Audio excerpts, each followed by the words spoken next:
Hey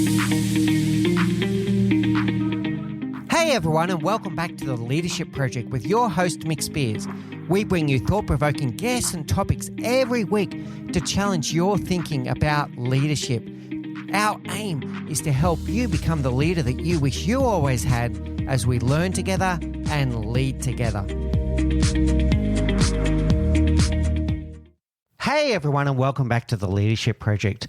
I'm greatly honoured today to be joined by Dianna Kokoszka. Dianna is an award-winning entrepreneur and CEO who takes time with people on how to train their brain to achieve their goals. And she's also the author of a new book called Becoming More. These words are already capturing my attention. And then when you listen to the tagline, which is then, you can't get to better until you get to different. So there's a lot here for us to unpack today. What does it mean to become more? What do you mean by getting better? What do you mean by getting to different? So I'm really interested to see where this conversation goes today. So without any further ado, Dianna, I would love it if you would please say hello to our audience. And I'd love to know a little bit about your background and what led you into this big world of coaching and helping people to become more.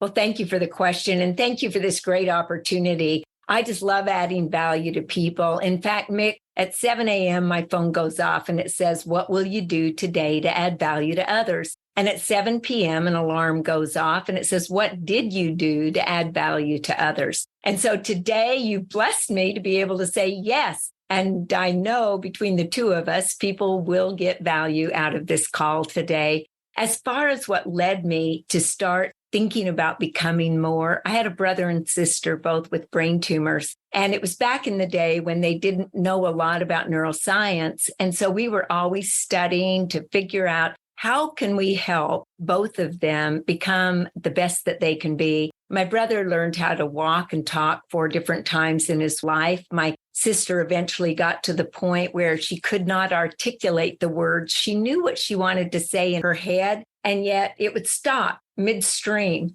She remembered it, yet it never dropped to her tongue to be able to be said. And we would play charades most of the time, and she would say, you know. Well, sometimes, Mick, we didn't know. We just played like we knew to make the conversation keep going. Well, that started something inside of me to start wanting to know, what is this thing called a brain? Is it programmed by other people? Do we have a way to train our own brain to think? And if so, how do we do that? And as I watched my brother, at first it was, I would say a word into a reel-to-reel tape recorder. He would listen, he would say the word, then we'd play it back. And it was about learning and implementing and failing and relearning over and over and over again. Eventually, Mick, we gave him a book to read, children's books. The one that we gave him, though, was A Little Engine That Could, that said, I think I can. I think I can. Well, I wondered, really, is that true? Does that really work? And then I really went after it. I wanted to prove that thesis right or wrong either way. Well, as you know, it proves right. We do train our brain, and I'm here to help however I'm able so other people can become the best that they can be. Background very quickly, started in real estate, actually started working at age 5 at my family-owned grocery store. And then when I got into real estate, I couldn't afford a babysitter, put my kids in a little red wagon and went door to door. Eventually, that took me on to the C-suite of coaching and training company, building the world's largest coaching and training company in real estate. And I think it was from those formative years of helping my brother and sister, always wanting to make a difference and to add value, building that company to 357 coaches, 57 trainers that went out into the world all over Paraguay. I mean, all sorts of places, right? And also just the fact of seeing people reach new heights. There's something about it going from success to significance that's very stimulating to me. So lots to unpack there already, Dianna. So thank you so much for that great introduction. And thank you for being there for your brother and sister, by the way. That must have been a very challenging time for you and challenging time for your family. What I'd love to know is, what did you learn about yourself through that time? Right? So you're helping your brother, you're helping your sister, but what did you learn about yourself? Well, I learned that leadership is not about having others serve you. It's about serving people. And when you serve people and add value to them, pretty soon they desire to follow you, which is what leadership is all about. I mean, after all, having a title doesn't make you a leader. Each one of us are leaders in our own right. If nothing else, we just lead ourselves, right? Absolutely. Very good reflection. And you've learnt that early in your life in the service of your family. So thank you for what you've done there. I'm sure that they're greatly appreciative as well. Let's talk about the little engine that could. And what you're tapping on there is, if I use Henry Ford's famous words, whether you think you can or can't, you're probably right. And if we reflect on that, I think all of us can imagine situations. I think about things like in the gym, right? If you go up to a hurdle in the gym and you're practicing some calisthenics and you look at a hurdle across and you look at it and you go, there's no way I can jump over that. As soon as you say that to yourself, you know that you're not going to get over it. But if you say that you believe that you can get over it, there's a good chance that you will. Tell us more about your essence of, whether you think you can or can't, you're probably right. Well, truly, I believe in that. And Mick, every time we do something, a lot of times fear holds us back. Some people say the fear of failure. Others say the fear of success. Whatever it is, it starts playing in our head. I say that each one of us have an inescapable storyteller in our head. And the one that you're talking about that can't is a devious storyteller. It tells us everything that's wrong with us, why we cannot achieve, what will get in our way, and we see obstacles. The storyteller that is the empowering storyteller is the one that we fight the devious one with by saying, if I can, I will. I'll do whatever it takes to go as far as I can. And you use the gym as a reference. And I think that's a great analogy. When you think about going to the gym, you're actually tearing your muscles. Microscopic tears in the muscle is what actually builds the muscle. Therefore, if we don't have challenges in our life, if we don't have hurdles to jump over, we're never going to get stronger. And let's face it, nobody wants to stay where they were when they were 3 years old, for heaven's sakes. Yet we fight sometimes. We fight those obstacles. And if we just look at those obstacles as just a different season in our life, much like winter, fall, spring, summer, we don't sit and talk about, another season change is coming. We just go with the flow. In the wintertime, we may put on a jacket. In the summertime, we dress with sleeveless blouses or something, or swimsuits, right? And we jump in the water to cool off. What season are we in? And are we preparing our minds, our brains, the things that we do to help us through that season, knowing that we're going to come out on the other end stronger because we believe we can come out stronger? There's two really powerful things that I'm picking up there, Dianna. The first one is around this storytelling and about the stories we tell ourselves about ourselves.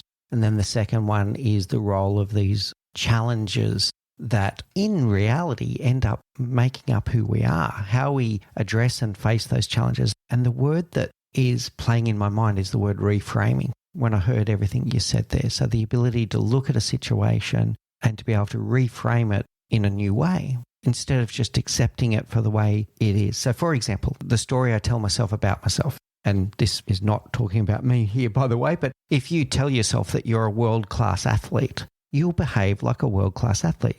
The whole way that you present yourself to the world can be governed by the story you tell yourself about yourself. Tell us more about that for you.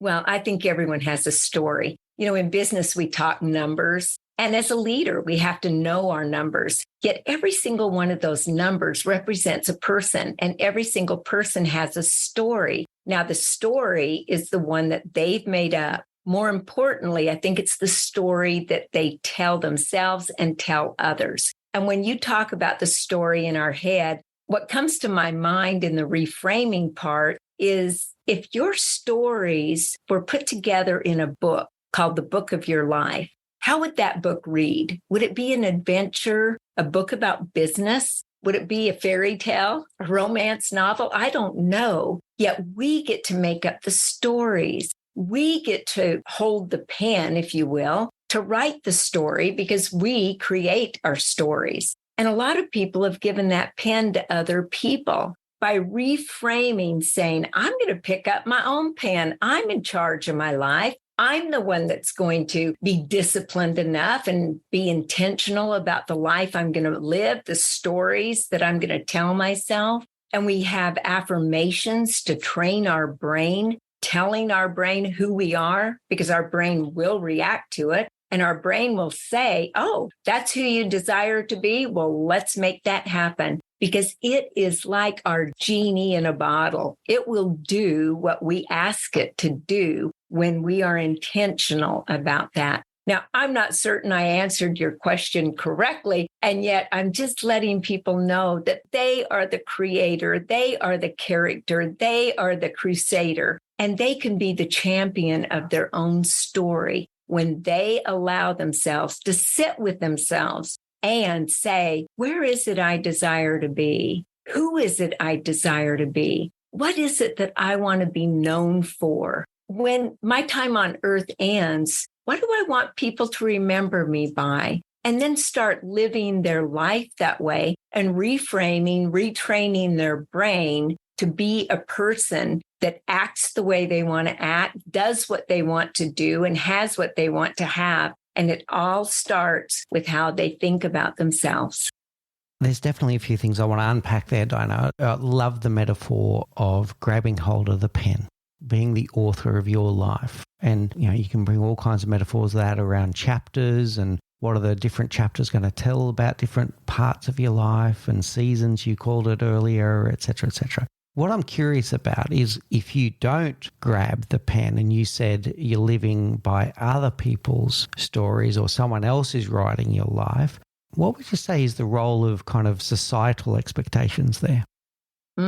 I think you're living a life of default. And when we give the pen to somebody else, what kind of story are they going to write for us? It's probably going to be a story that serves them, not us, right? Because they're writing their own story. And if they're the character of the play, then you've got to be a supporting actor or actress. You have to be a substitute or a stand-in their story. I just want everyone listening to understand it's their story. Quit living it for other people. And no one ever told me, I don't know about you, Mick, did anybody ever tell you, hey, when you were young, you're the author of your own story. You're the author of your own life. And by the way, for those that are religious, I'm not saying God is not in charge. I am saying that you have a choice. And every morning we get up, we have a choice as to what story we're going to live for that day. And we decide if we pick up the pen and live a life by design, or we allow other people to hold the pen and we live a life by default.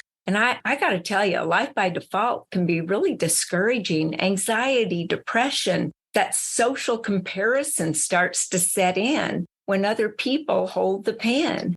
That's looking on Facebook to find out how many likes you have, comparing your life to other people. They forget sometimes that we're comparing our outside to other people's inside. We don't know what those people are going through. They may be putting on a mask thinking, oh, everything's wonderful. I'm so happy today, when inside they're depressed as all get out, right? So with us stating, I'm in charge, I'm going to be intentional, I'm going to be disciplined enough to pick up the pen and take responsibility for my future. Doesn't matter what my past is. Your past does not drive your life any more than the wake of a boat drives the boat. It is up to us. And it is a choice. It is a decision, a direct decision that each of us get to make every single moment of our day. I'm loving this metaphor that you used here, Dianna, that, are you an extra in someone else's life and someone else's story, or are you the star of your own story? I think that's really powerful, and that's a good one for everyone listening to this show right now to think about. And I love this kind of dichotomy of a life by design versus a life by default.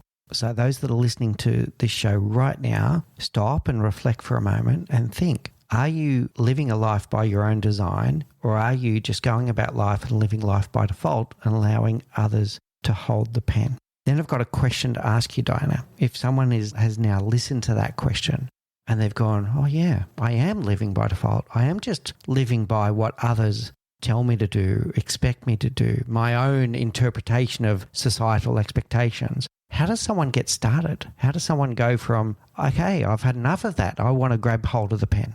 How do they get started?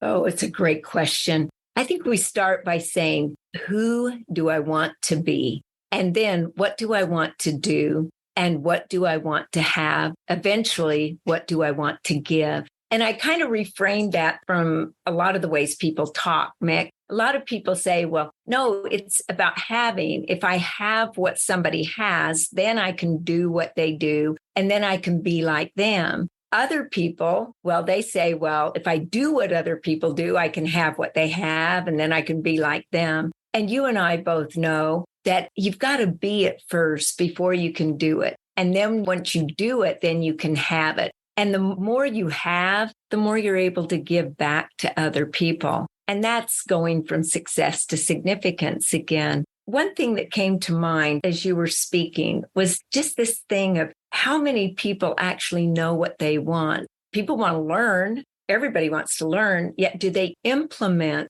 what they learn? I learned in research, 95% of the people desire to have more, do more, and be more. Only 5% of the people actually do something about it. So when you talk about picking up the pen, we can talk about it, yet that decision, how many people will make that decision today to say, pick up the pen, write out what I want, who I want to be, write out what I want to do, write out what I want to have, and then be intentional about implementing things that will allow you to get that.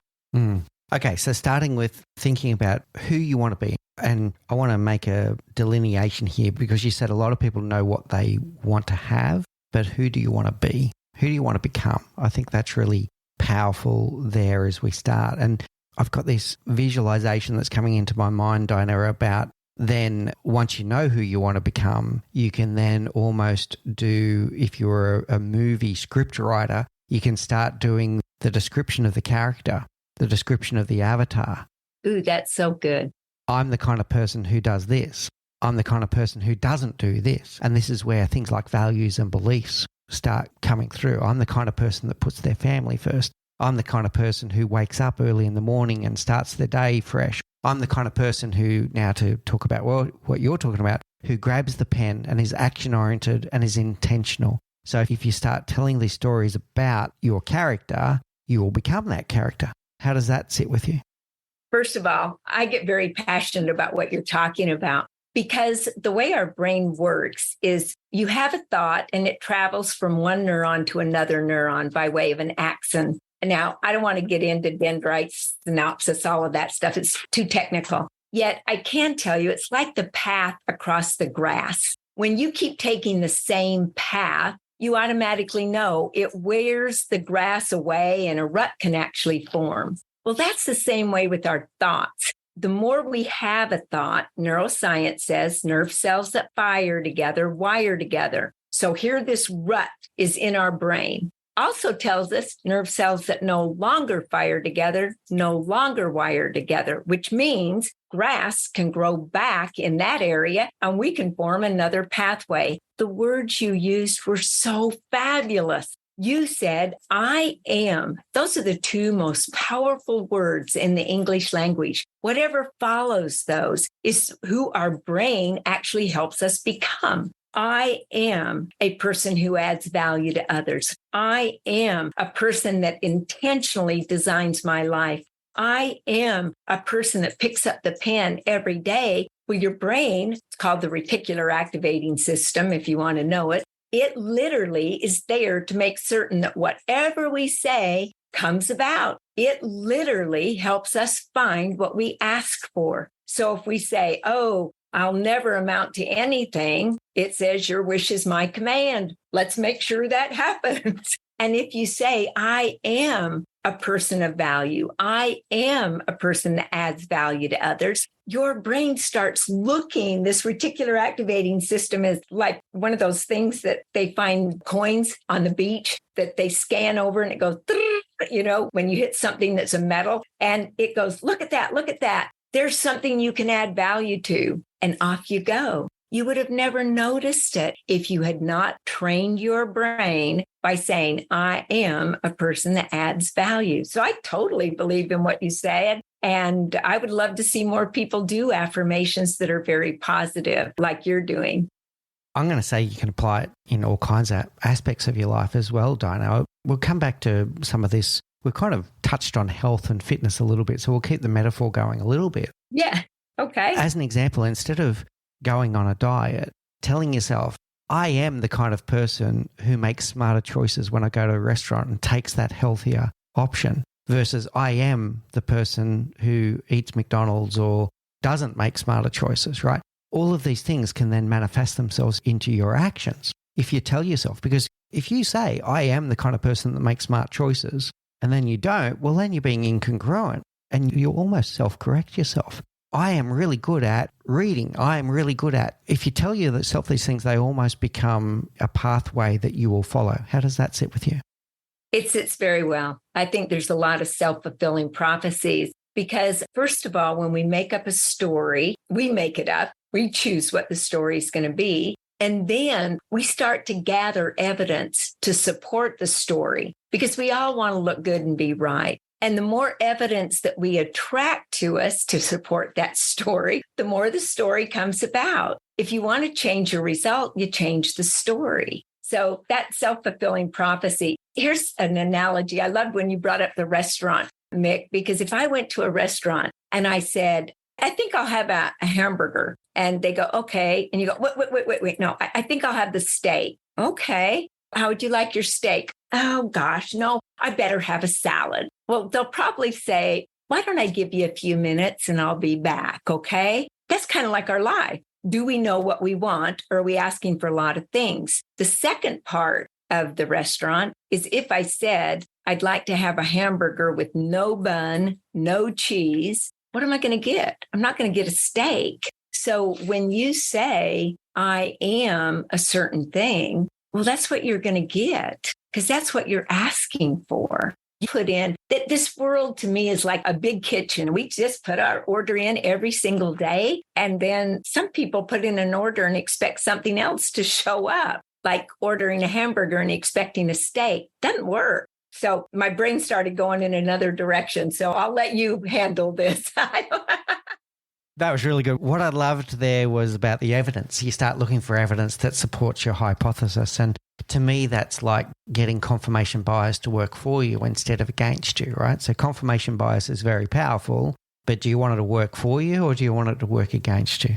Really powerful, Dianna. I want to come back to that word fear. You spoke about fear of failure. You spoke about fear of success. And, we often hear that limiting beliefs kill more dreams than failure ever did. But it's this fear that's holding us back. If there's someone listening in this audience and they're now going, yeah, I am scared, whether they know it or not, fear is holding them back. How do we address those fears? How do we unsurface them or how do we bring them to consciousness? And how do we address these fears?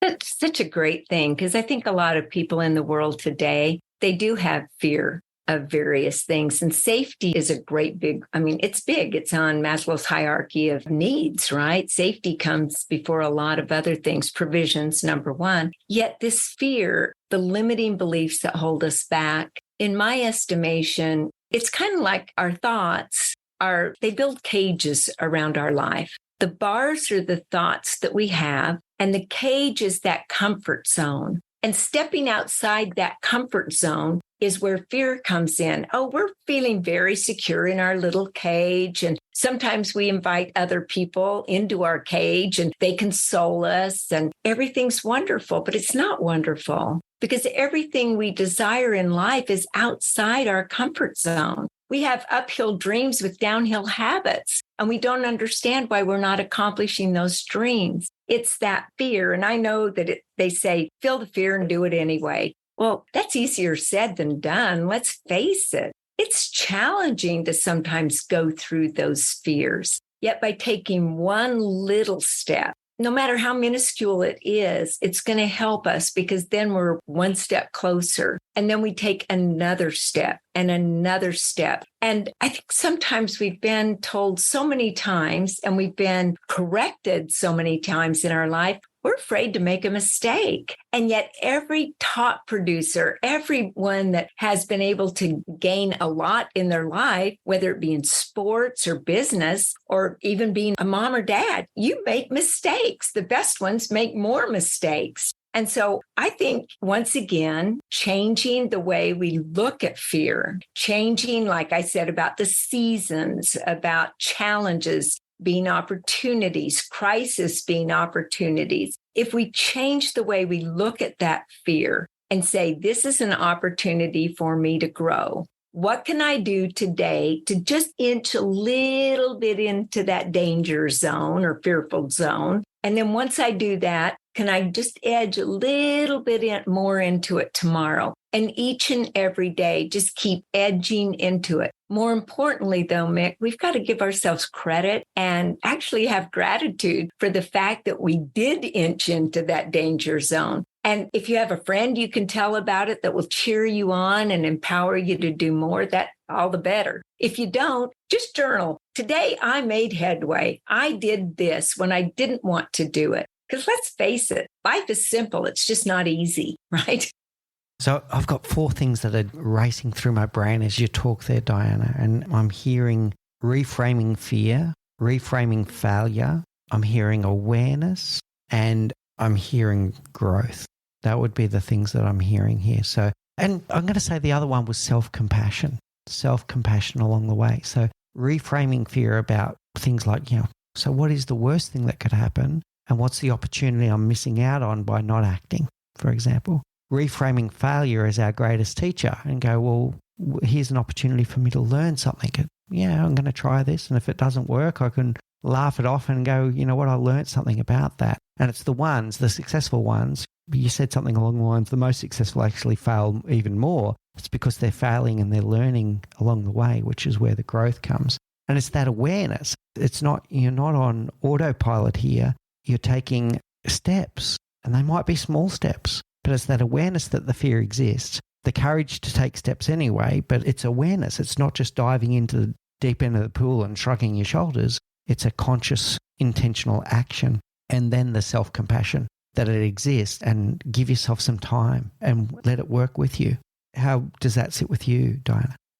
First of all, you did a great job of reframing everything that I've said. You said it so eloquently. One thing that came to mind about fear as you were speaking was a lot of people have fear, Mick, because they want to control things. And let's face it, when you want to control and you're out of control, fear sets in. So one thing that I did when I was coaching someone, well, actually, there's 2 things. One, had her write down everything that she could not control in her life that was causing all this fear and anxiety. And then I told her to set the timer on the clock and say, 10 minutes, I want you to do nothing except for just worry yourself silly about all those things that you were fearful of. And when the timer goes off, you can do one of 2 things. You can burn it, that paper, or you can rip it up. And you can do this every single day until that list starts going down. Because what you're going to see is you really don't have control over it. You'll never have control over it. And once you accept that, reframe that, your life will get better. Sometimes they need to write it out. The second thing is, how do we speak? What do we talk about? Like this one gal was saying, oh, I'm worried about this. I'm fearful about that. And I said, wait. Let's not talk that way. Let's say I'm working on this and I'm working on that. And just by reframing the words from I'm worried about to I'm working on makes us start thinking. Then she started going into I'm frustrated. Well, so then I changed frustrated to fascinated, because frustrated shuts the brain down. We can't even think. We're just so focused on what we're frustrated on. We can't think or be creative about anything else. Where we say, I'm fascinated about how to make that work, all of a sudden the creativity turns on and we start thinking of ways to work through that fear. I hope that helps somebody just hear it a little bit different. That's a good one for everyone to think about today. And I'm picking up 2 channels here. I'm picking up a temporal element. And you said something very interesting earlier in the podcast about you can't change the past. And now when I hear you talk about anxiety, people being worried about something that hasn't even happened yet. So the first thing that was jumping into my mind is that no amount of regret can change the past, but no amount of anxiety can change your future. That was the first thing I was thinking about. So stop thinking about the past so much. Stop being worried about things that haven't even happened yet, this anxiety element. And then there's this element of control. What can you control and what can't you control? Being able to let go of those things that are out of your control, because no amount of worry about that is going to change it anyway. And then being intentional about the things that you can control, which then led us to this reframing again. And instead of thinking about what you can't do, think about what you can do. What can you do from where you are with what you have? What actions can you take today that are in your control? And stop worrying about the things that you can't control. How does that all sit with you, Dianna?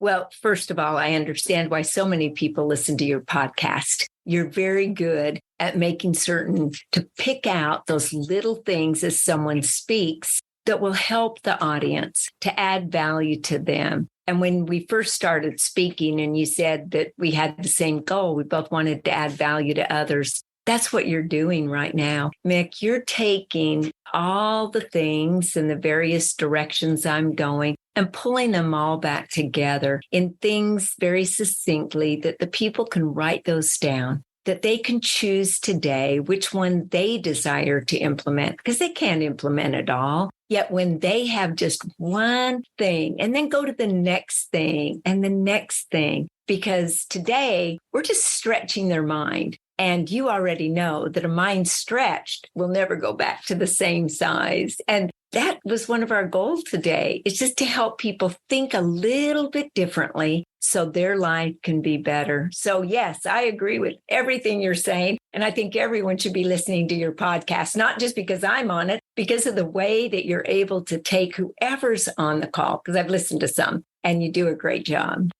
Well, thank you for the compliment, Dianna. I'm very humbled by those words. Listen to the words that you use those. They can choose. You said they can choose what they apply from what we discussed today. Who's holding the pen? They are. If you're listening to this show right now, you are holding the pen of your life. You can choose which of these many nuggets of gold that Dianna is bringing to the table today. You can choose which one you're going to go and apply today. Which one has impacted you most in terms of the things? Where are you going to start? You're going to start with addressing some of the fears that are holding you back. Are you going to start thinking about living life by design instead of by default? Are you going to grab hold of that pen and start writing your own narrative? Are you going to start living by, I am the type of person who you can choose? So I think that's almost a perfect bringing to life of the very concept that you're talking about, Dianna, that you use those words, you can choose. That was really powerful.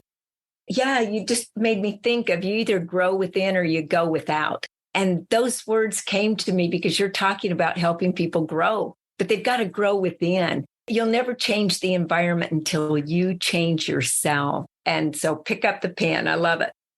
Yeah. All right. Brilliant. Now, I want to pick something from the subtitle of your book. This one really got me curious, Dianna. So you can't get to better until you get to different. What does different mean to you?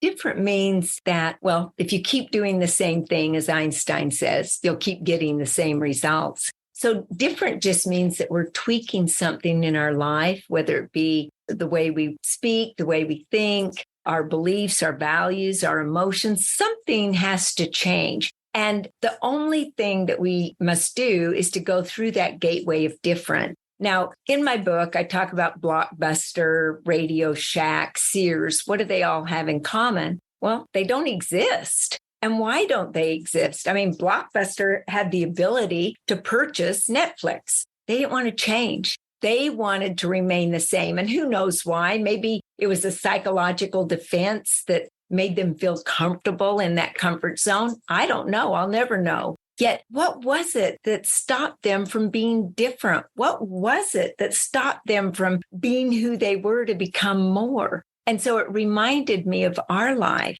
Are you willing to go through that gateway of different to become more? Otherwise, your life is never going to get better. It's going to actually regress because you're either moving forward or you're moving backwards. It's like being on a treadmill. You can't stand still and make it, right? You're going backwards because the life is moving forward. And today we're teaching people a lot of things. They're going to learn. The question is, are they just so addicted to learning, yet allergic to implementation? Because they can listen to this over and over again. I really want them to hear that until they implement something that they've heard today, they're not going to change. It's not going to be different. And so please just walk through that gate of different so you can become more, so you can become the person that you were meant to be, that potentiality that lives inside of you.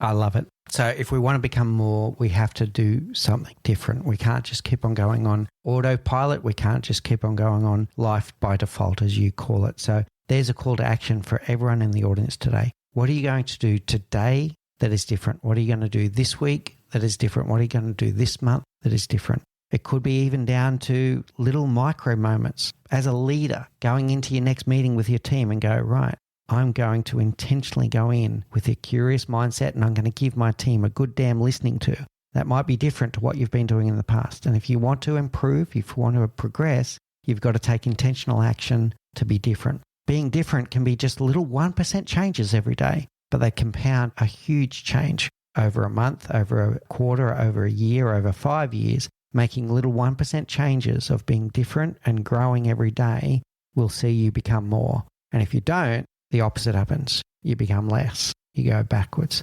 Absolutely love this, Dianna. This has been an amazing conversation with many wonderful takeaways for our audience. There's so many actionable insights that people can stop and reflect and rethink, but more than think, take action on, go and deliberately become the architect of your own life. Grab hold of that pen. Live a life by design, not by default.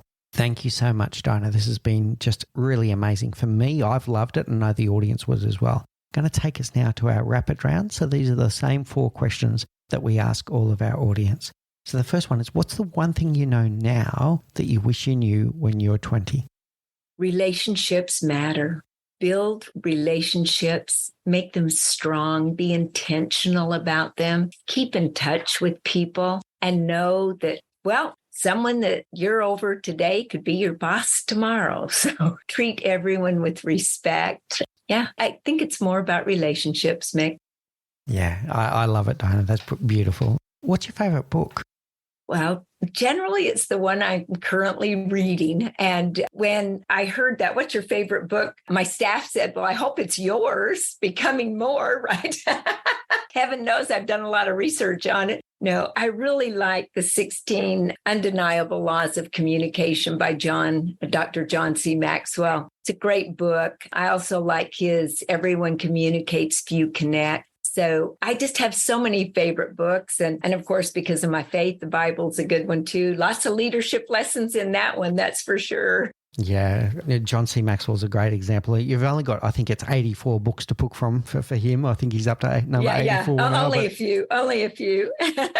So there's nuggets of gold in every one of them. So yeah, really good. What's your favorite quote? I like the one, work harder on yourself than you do on your job. Because I believe that you grow into opportunity, you don't go into opportunity. Kind of like a plant. When you plant something in a pot, pretty soon, you water it. Oh, by the way, it has fertilizer on it, helps it grow, right? Like our lives. And then, of course, it gets bigger. It has to be repotted. Well, our life is no different. So when we work on ourselves, the opportunity just keeps coming after us. Yeah, I love it, Dianna. And finally, there's going to be people listening to this show that are completely enthralled. They may be having that moment, that aha moment of, yeah, I am living a life by default. And no, I don't want to do that. I want to grab hold of the pen. I want to live a life by design. How do they find you if they would like to know more about you, your book, your work? How do they get in contact with you? On this book, they can go to becomingmorebook.com. It actually has an assessment, a free assessment they can take on their mindset, because our mindset's subconscious, right? Attitude is conscious, mindset is subconscious. And our conscious mind is our goal setter. Our unconscious mind is our goal getter. The two have to be lined up in order to make goals. So they can find out about the book, becomingmorebook.com, take the assessment, get a free chapter, start learning the roadmap and the step-by-step actions you can take to actually allow your life to become more than you ever thought it would. Wonderful. Thank you so much, Dianna. We'll put your links to everything in the show notes as well so that people can find it as well. Thank you again for your time today. I feel richer from having our conversation. It was absolutely wonderful for me, and I know the audience will be richer as well. Thank you so much. Well, thank you. And thanks to the audience. Much gratitude for everything. See ya. Thank you for listening to The Leadership Project at mixbeers.com. A huge call out to Faris Sadek for his video editing of all of our video content, and to all of the team at TLP. Joanne Goes On, Gerald Calabo, and my amazing wife, Say Spears. I could not do this show without you. Don't forget to subscribe to the Leadership Project YouTube channel, where we bring you interesting videos each and every week. And you can follow us on social, particularly on LinkedIn, Facebook, and Instagram. Now, in the meantime, please do take care, look out for each other, and join us on this journey as we learn together and lead together.